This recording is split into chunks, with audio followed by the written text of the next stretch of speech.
My name is Emilie. My name is Raghad. My name is Raghad.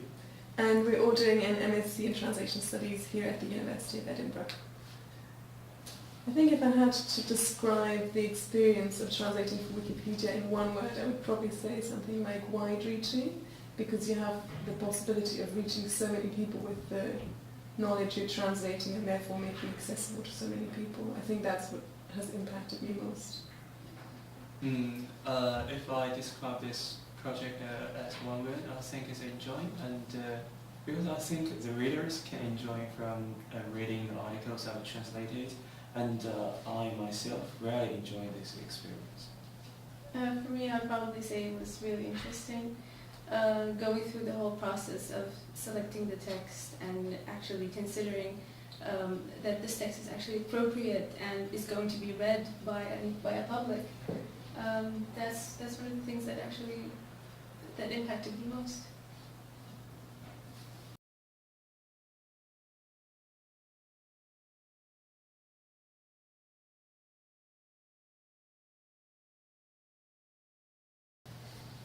I was very excited about the fact that Wikipedia is going to be as a project in our workshop in Translation Studies.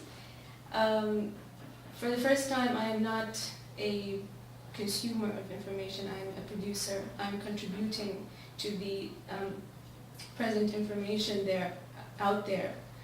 I think one of the things that really made me, that was very interesting, is the fact that the whole project is actually laid on the students in both selecting the text and in carrying out the translation.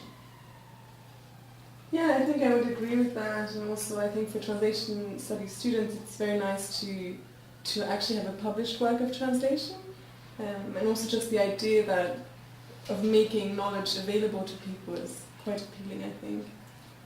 Yeah, I also think so, and I think it's a very amazing experience, and there is a possibility that maybe hundreds and thousands of people can read your article, and a lot of them can benefit from it.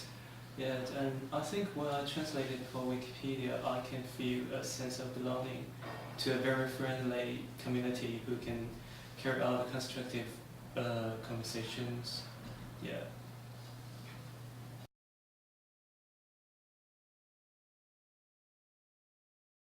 Yeah, I translated 2 articles from English to Chinese, and the first one is about credentialism and educational inflation. The second one is about John Lennon's controversial remark. I think I first tried to translate in the content translation too, but for English to Chinese, there is also always some format problems arising. So I used the sandbox, and I put my translation into it and edited it, then published it. Yeah, for me it was a bit different. I was working in a group of 2, and we did the whole translation outside of Wikipedia first, so in a shared document in the cloud. Yeah, we just split up the text in 2 and did our individual translations and then read them, proofread each other's bits, and then we went into the translation tool in Wikipedia and added in the paragraphs, making sure to keep the references, and yeah. For me, first of all, I had to consult the gap finder and to find actually the article to be translated. Afterwards, I used the content translation feature, which was a really easy and nice way in presenting both texts in a parallel fashion. I didn't really have any problems with formats because my text didn't have any photos, very minimum citations.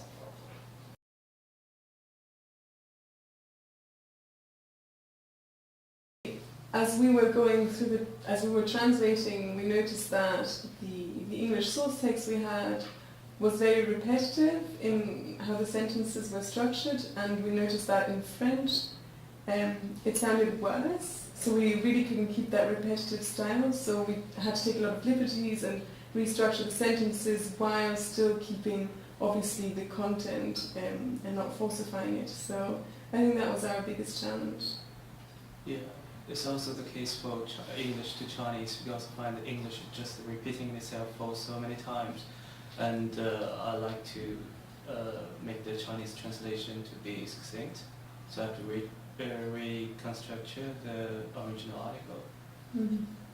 For me, one of the challenges is actually being presenting the information as objective as possible, to comply with the Wikipedia principles of writing value-free information.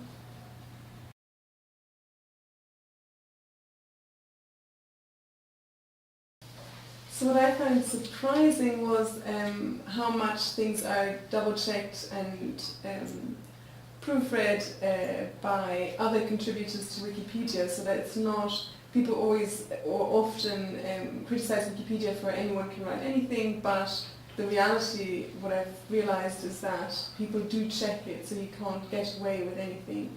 You do have to reference what you write, and can't write anything or anything that's wrong. Yeah, so Wikipedia is all about references, and I think during the translation process, I personally checked the validity of those references. It's kind of a surprising task for me. Yes, it was really a chance to understand the magnitude behind producing these articles, that they're not merely published, as you said, but they're actually being validated by those the Wikipedia community.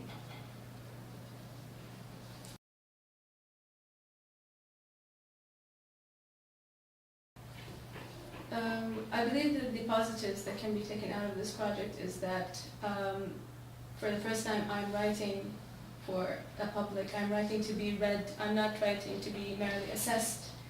One thing also that made me feel very excited about carrying out this project is belonging to a community of translators that contributed to the knowledge and disseminated knowledge merely for the sake of increasing the amount of information available. Yeah, I agree. I think the cause behind Wikipedia is very positive, and it's nice to be a part of that, and also have the possibility to potentially continue that in the future, because now we know how it works. And also just getting that translation practice, I think, is very valuable for us as translation students. Yeah, I also think translating for it gave us an opportunity to do some very pragmatic exercises, and also at the same time it do help me find very interesting stories on the Wikipedia. For example, the second article I translated is about John Adams' remark about more popular than Jesus. All the Beatles is very famous in China, but no media has ever covered that story. So I translated it, and I think, yeah, some people can know the truth.